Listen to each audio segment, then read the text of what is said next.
Hello मित्रों, केम छो બધા? Good morning. અમે આવી ગયા છીએ બેટ દ્વારકા અને આપ જોઈ રહ્યા છો બેટ દ્વારકા। અમે હવે ચાલતા ચાલતા જઈ રહ્યા છીએ દર્શન કરવા માટે મિત્રો।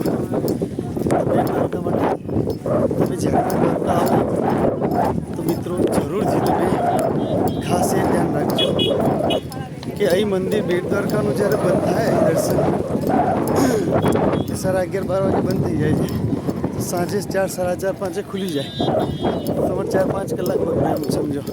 તો તમે જ્યારે પણ આવો ત્યારે પહેલાં તમે બેટ દ્વારકાના દર્શન કરી લો।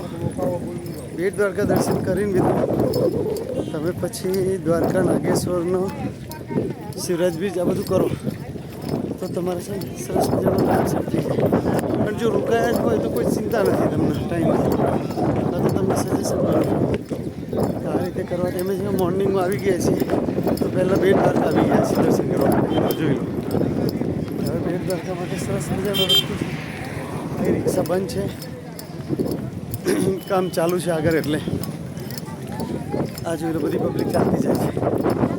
મિત્રો તમારે પણ પાર્કિંગમાં ગાડી મૂકીને ચાલતા તમારે જવું પડશે એટલે ખાસ વિચારી અને ચાલજો। चलो तब तक के लिए बाय बाय, टाटा, जय द्वारकाधीश। और अपनी चैनल को फॉलो जरूर करना, कृष्ण को। तब तक के लिए बाय बाय। हम तो 3 दिन पहले भी आए थे, अभी आ गए। आज हमारा चलता ही रहता है काम। द्वारकाधीश की कृपा है, देखो जय द्वारकाधीश।